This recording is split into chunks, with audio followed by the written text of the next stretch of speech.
as firefighters tamp down the flames in Northern California. Volunteers are firing up efforts to help tens of thousands of migrant workers who face uncertainty. People like 32-year-old Diana Solis and her son Santiago. She says this time having to evacuate, we were desperate, it was stressful. Solis, an undocumented farm worker who picks grapes at local vineyards, was forced to evacuate because of the ongoing wildfire in California wine country.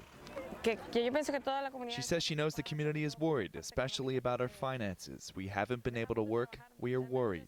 Her biggest worry now is how she'll pay the rent because she's missed several days of work. She's also without a car.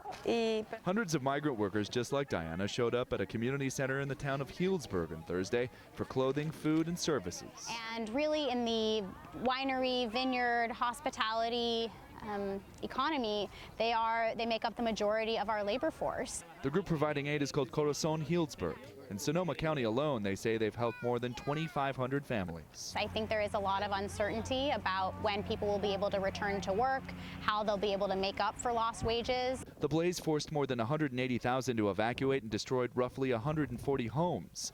But this fire was different than previous ones for the immigrant community here, where advocates say authorities have improved communication to Spanish speakers. Unfortunately, people were scared 2 years ago about not going to the evacuation centers because they were just fearing that they might be rounded up by ICE or arrested for not having proper documentation, and that just wasn't the case 2 years ago. Firefighters have been giving real-time updates in Spanish with an emphasis on reassuring migrant workers that law enforcement is there to help them, not deport them.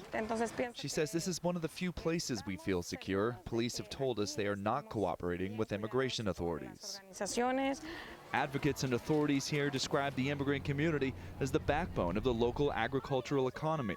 Oh, it's so good to see you. A place where they belong and are safe. John Moan, Associated Press, Healdsburg, California.